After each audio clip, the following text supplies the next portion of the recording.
श्री सद्गुरु देवाय नमः। संतों का कहना है कि देहाभिमान छूटने से भगवत प्राप्ति होती है। देहाध्यास छूटने का सरल उपाय है स्वयं कष्ट सहकर भी सबकी सेवा करना और बदले में कुछ न चाहना।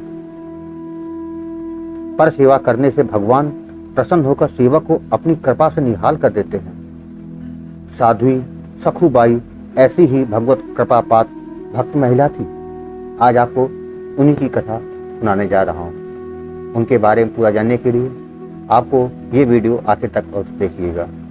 और उससे पहले जिन लोगों ने गोकुल भवन अयोध्या यूट्यूब चैनल को अभी तक सब्सक्राइब नहीं किया है, उनसे निवेदन है कि इस चैनल को सब्सक्राइब कर दें और बेल आइकन अवश्य दबा दें, जिससे नए वीडियो के नोटिफिकेशन समय समय पर आपको मिलते रहें। संत शिरोमणि अनंत परमहंस श्री राम मंगलदास जी महाराज जी की प्रेरणा से आज मैं साध्वी सुखबाई की कथा आपको सुना रहा हूँ। महाराष्ट्र में कृष्णा नदी के तट पर बसे कहाड़ गांव के एक ब्राह्मण परिवार की उस कुलवधू सखुबाई का नियम धर्म मानो सबको सुख देना ही था। परिवार में ससुर, सास और पति तीनों प्राणी और थे। सुखु जितनी सरल, सौम्य और उदार थी, उतनी ही ये तीनों कलह, प्रिय और कृपणमंद थे। ऐसा लगता था मानो लोभ, क्रोध और काम ने शांति को घेर लिया हो। रात दिन सबकी सेवा में संलग्न रहने वाली सखुबाई सास की मार भी खाती थी। उसके माता पिता को अपशब्द कहे जाते थे। अस्वस्थ होने पर भी रूखी सूखी रोटी ही मिलती थी। वह भी क्षुधा निवृत्ति के लिए पर्याप्त न होती, पर उसने तो भगवान नाम स्मरण और सत्य में प्रभु का दर्शन कर उनकी निष्कपट सेवा करना ही अपना एकमात्र धर्म बना लिया था। धीरे धीरे समय बीतता गया। सखु ज्यों ज्यों सारी कष्ट सह रही थी, त्यों त्यों उसकी भक्ति दृढ़ होती जा रही थी। उसके मुख पर कभी भी क्रोध का भाव नहीं आता था। आषाढ़ शुक्ल एकादशी समीप आ गई। कहाड़ गांव में होकर यात्रियों की टोली भगवान विट्ठलनाथ के दर्शन लाभ के लिए पंढरपुर जा रही थी। उस दिन जब वह कृष्णा नदी पर जल लेने गई तो उसके भक्ति से ओतप्रोत मन में पंढरपुर जाकर भगवान के दर्शन करने का शुभ संकल्प उदय हुआ। आतंकित सखु ने सोचा, यही अवसर सर्वश्रेष्ठ है। इन यात्रियों के साथ ही पंढरपुर प्रस्थान कर अपने प्रभु का मैं दर्शन करूंगी। मेरे तो वो सर्वस्व हैं, मैं जरूर जाऊंगी। सब कुछ भूलकर हर्षोन्मुक्त होते हुए वह यात्रियों के साथ पंढरपुर की ओर बढ़ चली। पर उसके प्रेम रूप कंचन को कुछ देर और तपना शेष था। यह शुभ यात्रा बीच में ही रुक गई। एक पड़ोसी ने सखु की सास को सूचना दे दी। उस कर्कशा ने अपने पुत्र को तुरंत ही सखु को पकड़ लाने के आदेश भेज दिए। सखु को निर्दयता पूर्वक घसीटते हुए घर लाया गया। उसकी निर्ममता से पिटाई की गई और उसे बांध दिया गया और चेतावनी दी गई, अब एकादशी तक तुम यहीं ही बंधी रहोगी। सखु ने उन्हें एक शब्द भी नहीं कहा। व्यथित मन से वह अपने प्रभु से कह उठी, हे नाथ, आप ही मेरे सर्वस्व हो। आपके दर्शन की उत्कृष्ट अभिलाषा थी। दया सिंधु, उसे आप ही पूरा कर सकते हैं। मेरा और कौन है स्वामी। एक बार दर्शन हो जाते तो सुखपूर्वक शरीर त्याग लेती। भक्त की आर्त पुकार सुनकर वे करुणानिधि द्रवित कैसे न होते। अकस्मात अर्थ मूर्छित सी सखु को एक सुंदर महिला के सुखद स्पर्श और मधुर वाणी ने चकित कर दिया। वह बोली, सखु, तुम मुझे नहीं पहचानती। मैं तेरी सहेली हूँ।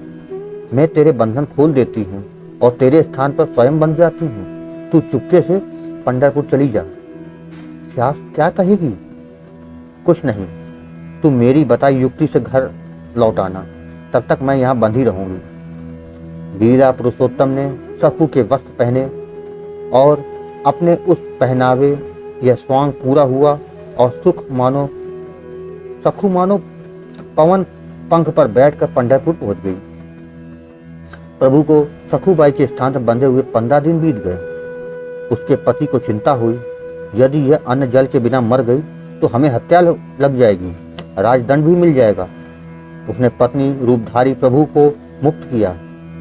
वे भी सखू की भांति घर के काम में लग गए। भोजन बनाकर सबको खिलाया। बहू के व्यवहार में नयापन ना होते हुए भी उस दिन रसोई में सबको अपूर्व स्वाद का अनुभव हुआ। कुछ ही दिनों में सास ससुर एवं पति अपना दुर्व्यवहार त्याग कर उसके साथ सहजतापूर्ण व्यवहार करने लगे। इधर प्रभु कृपा का विलक्षण दृश्य उपस्थित हुआ। सखूभाई पंढरपुर ना छोड़ने की प्रतिज्ञा कर निराहार निर्जला ही प्रभु के ध्यान में मग्न हो पार्थिव तन को त्याग कर अपने प्रीतम सांवरे प्रभु से जा मिली। संयोगवश एक ब्राह्मण ने उसके शव को पहचान कर अंत्येष्टि क्रिया संपन्न कराई। इधर भगवान सखूभाई का अभिनय कर रहे थे। श्री रुक्मणी जी को चिंता हुई, किंतु सखूभाई के अपने घर पहुंचने के पूर्व भगवान श्रीकृष्ण वहां से कैसे आ सकते थे। स्वयं बंधकर भक्त को मुक्ति देना उनका स्वभाव जो है। अतः रुक्मणी ने सखू की अस्थियां समेटकर उनमें पुनः प्राण संचार कर उसे समझाया कि तेरी पंढरपुर से बाहर न जाने की प्रतिज्ञा उस शरीर से थी, अब तेरा शरीर नया हो गया है, तू लौट जा। यह जानकर कि उसके स्थान पर बंधे हुए उसके प्रभु कष्ट उठा रहे हैं, सखू का हृदय दुख से भर आया। विठलनाथ की कृपा का अनुभव कर वह गदगद हो रो उठी और चल पड़ी मुक्तिदाता को भी मुक्त कराने। उसके पैर मानो पंख हो गए थे। वह करहाट जा पहुंची। लीलाधारी भगवान भी उस समय पानी का घड़ा लेकर कृष्णा के तट पर आए थे। वहीं भक्त और भगवान का अपूर्व मिलन हुआ। सखूभाई को घड़ा देकर प्रभु अंतर्ध्यान हो गए, पर सखूबाई ने तो मानो पाकर भी सब कुछ खो दिया। पंथ में लुटे पथिक सी वह छटपटा रही थी। लुटी लुटी सी घड़ा लेकर वह जब घर पहुंची और अपने काम काज में लग गई। सास ससुर एवं पति के व्यवहार में परिवर्तन देखकर उसने समझ लिया कि यह उन आतिरहर प्रभु की कृपा है। कुछ समय बीतने पर तिम्वल गांव का वह ब्राह्मण जिसने पंढरपुर में सखू की अंत्येष्टि किया, वो वहां आया। सखूभाई को सास ससुर की सेवा में लगी देखकर वह हैरान हो गया। एक बार तो अपनी आंखों पर उसे विश्वास न हुआ। उसने सखू के सास ससुर को पंढरपुर में घटित पूरी घटना सुनाई। कहा, मैंने तो वहां इसका मृतक कर्म कराया था।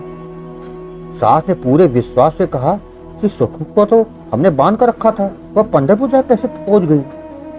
ब्राह्मण भी कैसे मान लेता। आखिर सखू को बुलाकर पूछा गया। भगवान की उस सरल हृदय अनन्य सेविका ने सारी घटना सच सच बता दी। उसके सास ससुर एवं पतिदेव को घोर पश्चाताप करते हुए कहने लगे, हाय, हम कैसे पापी हैं जो हमने कृपा नाथ को रस्सी से बांध कर रखा है। वे अत्यंत दुखी हो प्रलाप करने लगे। सखू के विरोध करने पर भी वे उसके पैर पकड़ के बोले, हमें क्षमा कर दो देवी, हमने तुम्हें और तुम्हारे कृपालु भगवान को बहुत कष्ट दिए। हे कृपानाथ, आप भी हमें क्षमा करना, हम अज्ञानी हैं। सच्चे हृदय से पश्चाताप करता है, उससे भगवान अपनी भक्ति अवश्य प्रदान करते हैं। भक्त और भगवान की कृपा से वह पूरा परिवार भी विठलनाथ जी का कृपा भाजन बन गया। भाई बहनों, आपको सखूबाई की ये कथा कैसी लगी कमेंट बॉक्स में जरूर बताइएगा, और कथा अगर अच्छी लगी हो तो इसको शेयर करना ना भूलिएगा। धन्यवाद।